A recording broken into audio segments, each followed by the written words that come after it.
The following is a 1232 Studios production. It's your What's Up Raiders podcast.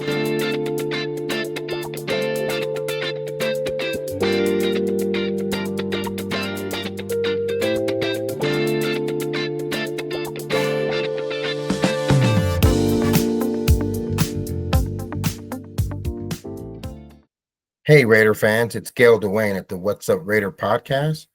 We want to give you an episode 2 for the day. We're going to be talking about what's next for the Raiders after they lost this week to the Washington Commanders. In this quick hit episode, we're going to talk about leadership and what the captains do in a week like this. Again, let me just backtrack just a bit. I said we weren't going to spend a lot of time talking about giving a full game rewind on that atrocious loss to the Washington Redskins, but we are going to move forward and talk about what happens. What's needed to happen when these kind of games occur. It was a shellacking, and a Marcus Mariota led Washington Commanders beat the Raiders 41-24, and it wasn't that close.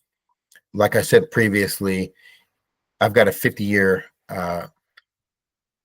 allegiance to the Raiders, and I'll never have another team. But in 50 years, it was hard to see.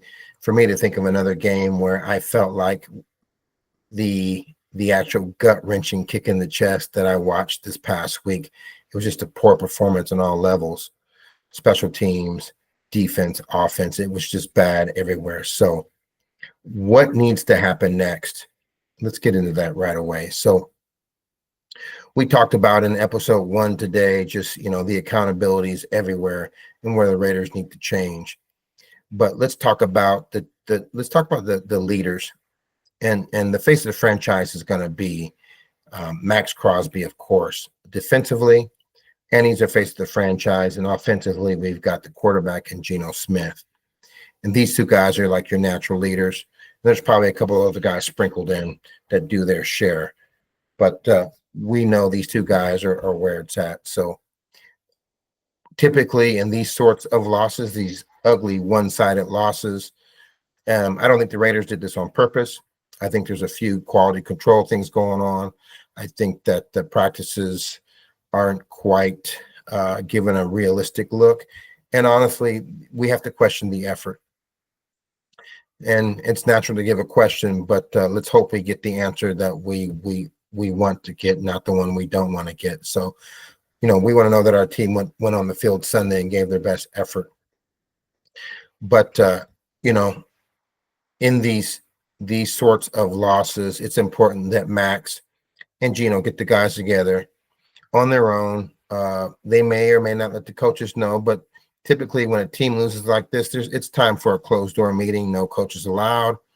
And the guys need to get together, Max and Geno and whoever else is involved, get the guys together and, just straight up and say, guys, we got to do better. You're either with us or you're not, or you're not with us.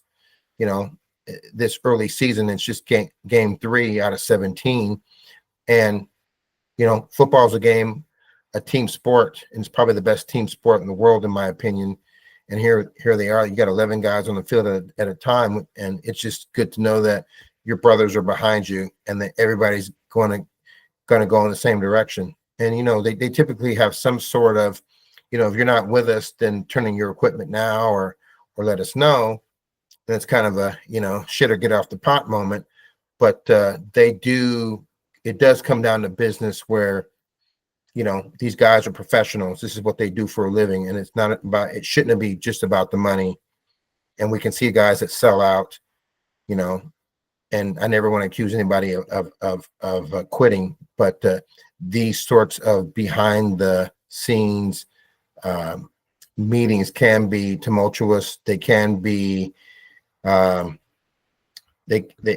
typically even killed, but sometimes they get a little out of control, a little testy when someone will call out someone else's effort or their desire to put in 100% day in, day out. And that's the only way you're going to win. So I expect that this will happen behind the scenes. One silver lining in this is the Raiders are at 1-2. And the only team they're looking up to right now is the Chargers. who the Raiders played okay with. The Chargers won on the last second field goal yesterday to the Broncos. And, if the Raiders are going to do anything this year, they've got to win some division games. And they're I'm sorry, did I say San Diego earlier? The Chargers, the Los Angeles Chargers, are sitting there at 3-0 with 3 wins against divisional foes already. The Raiders just have to come in and do their thing. So let's just hope what we saw on Sunday was an aberration, not a symbol of anything that's going to be long term this year with 14 more games to go. So let's just hope that's in the past, and that will be the message to the guys. If you come to this meeting and we all agree that we're going to move forward, then let's just wash our hands of this and move on. You got to have a short memory in the NFL. You have to have a short memory to be a successful athlete in just about any sport. So let's move on to the next subject of what should be happening at Raiders HQ, admin, and in the locker room. Pete Carroll needs to get together with both his coordinators and the position coaches. And like we used to say, man, you got to just coach them up. If there's something not right, if young Mr. Brennan Carroll, our offensive lineman, if something's not right, if something's not jiving, then Brennan Carroll and Chip Kelly, they got to figure it out. They got to figure out what's not working and get rid of it and figure out what is working. If it's a tweak here, a tweak there, they want to run and play a little bit different, coming off of a double team or staying with the double team at the point of attack. They got to figure out a way to get these other colored jerseys out of the backfield, chasing around Geno and putting a hit on our running backs 2 and 3 yards in the backfield. So there needs to be some sort of it's got to be a serious talk. It's got to be meaningful. Like, hey guys, you got to put some. Carroll's going to need to put some pressure on these guys. Like, hey, we got to do better. We got to coach them up. And I hope that's the message coming down from Pete Carroll to his staffs, particularly the coordinators who can then talk to their position guys. Like, coach them up, figure it out, and coach them up. Okay, so let's talk a little bit more about that. Protections. What's going on with the protection? Do they need to have more of a tight end chip? Do they need to figure out different formations to get the quarterback more time? Do we need to set up the pass with a little bit of misdirection here and there? Something's got to work to get Geno that extra second or two to get the ball out of his hands while seeing downfield. What can the Raiders do to open up the running lanes for Ashton Jeanty? If you're watching the same games I'm watching, you're seeing a young man getting his butt kicked 2 and 3 yards in the backfield, and then he'll bust off a yard somewhere between 6 and 8 yards, and as much as 12 to 16. He's an arm tackle from breaking one, folks, and I think you all see that. But if he's got to dodge 2 players in the backfield as he gets the football, it's going to be a long season. It's going to be a long season. We run the risk of getting him and both Geno Smith hurt. So they've got to figure that out. And we talked about moving the pocket, maybe a sprint or a half roll, maybe some things like screens to soften up the rush. But we got to get the ball downfield without Geno sitting in the middle of a pocket that's collapsing all around him. We've got to get Meredith and Parham and whoever's going to be playing right guard for us. We've got to get them on the same page in pass pro and getting Geno just another second and a half, and he'll have enough time. And that's my advice from a former Division II quarterback. Let me give a quick shout out to the Wayne State Wildcats in Wayne, Nebraska. I was a quarterback in 1989 and 1990. And someone please call me and say, you don't look that old. Okay. That would make me feel so much better. And while we're at it, let's get out to the phone lines and give us a call, text, or voicemail again at 971-319-2976. We just gave a shout out to the Wayne State Wildcats. And while we're at it, we will give a shout out to the Montana Grizzlies, where my twin brother played, and to the Armijo Indians in Fairfield, California. They're now the Armijo Royals. So we're still loyal. So yeah, someone call me and say, you know what, dude, you don't look that old.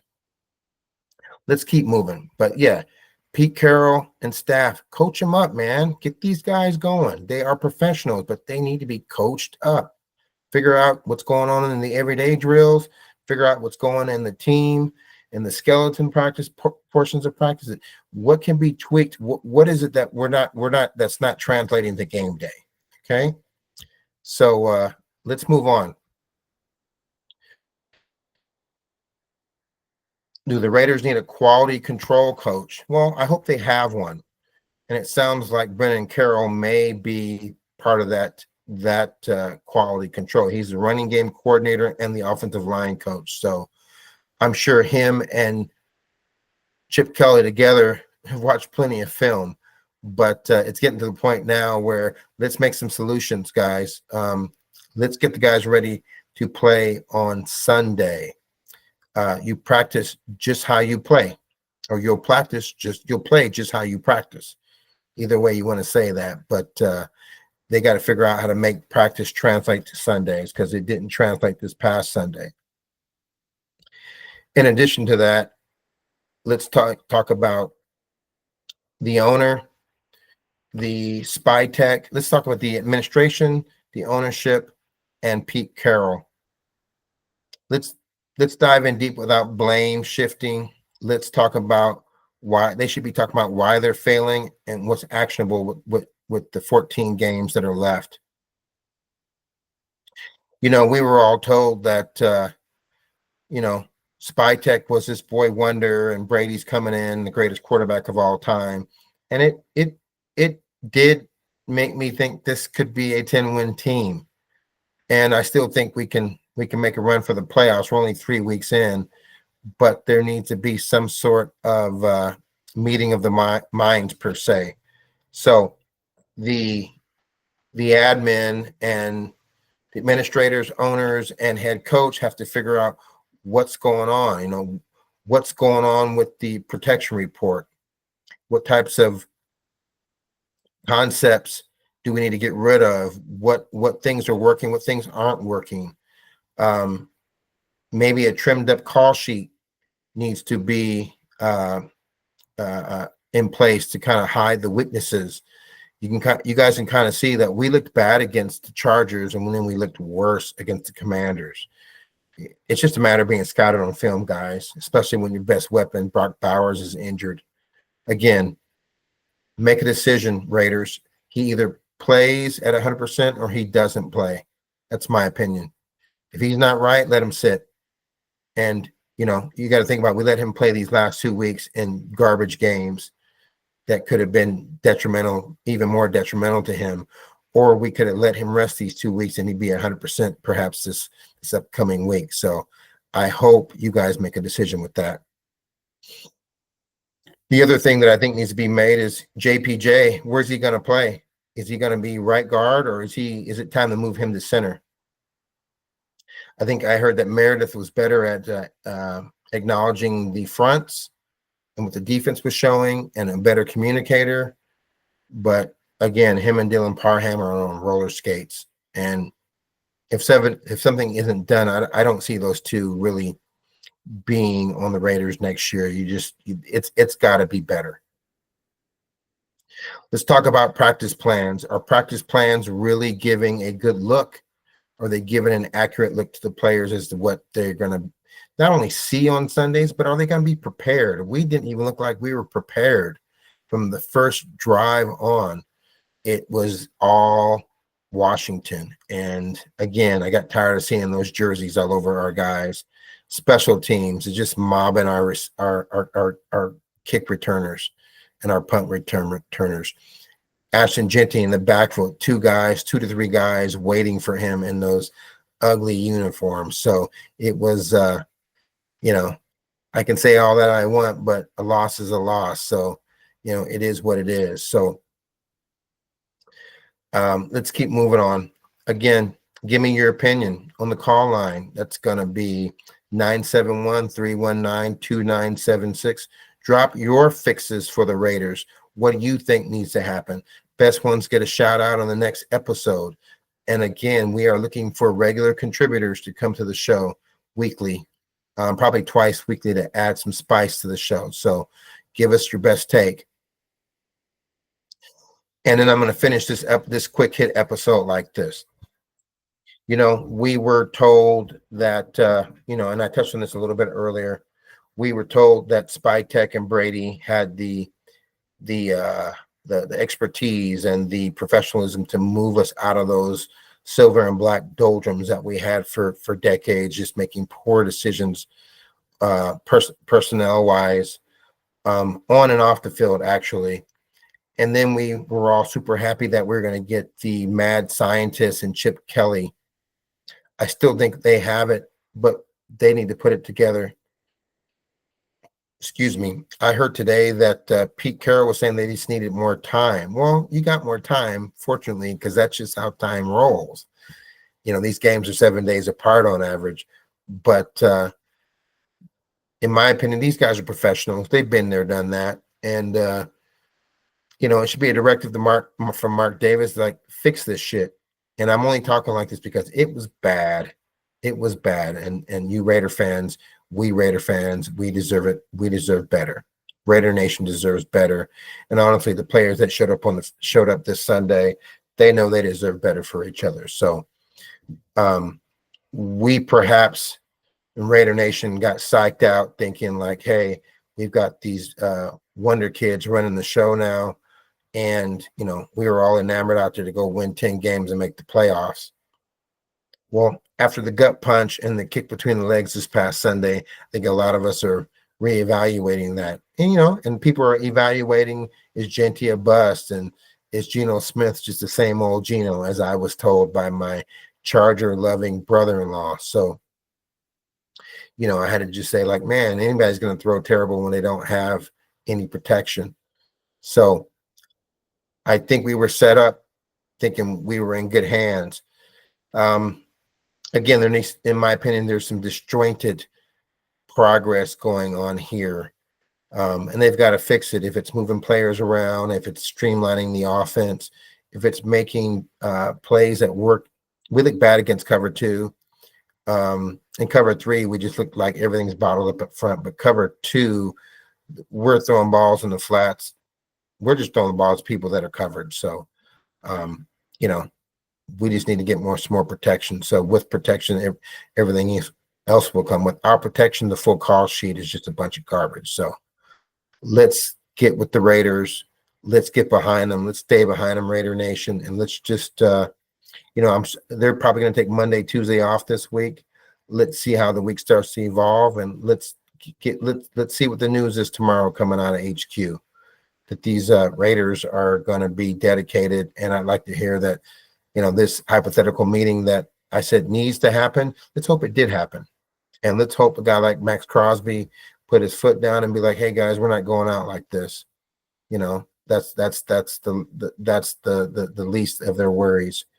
So I'm hoping that Max put his foot down as a leader and said, hey, you're either with us or you're not with us. And those of you that are with us, let's get moving in this direction and let's turn this team around. So that's going to be my last part of this episode 2 quick hit of September 22nd, 2025. And I just want to end the episode by saying, you know what, Raider fans, let's stay behind our team. Keep your pride and poise in your everyday and don't let the poop butts bring you down. Love you, Raider Nation, and have a great day. Raider Nation, be sure to give us a like and subscribe, as this helps us to create more Las Vegas Raiders content. Follow us on all of our socials, including Instagram, X, TikTok, Reddit, Facebook, and YouTube. You can even call and leave a message or text us at 971-319-2976.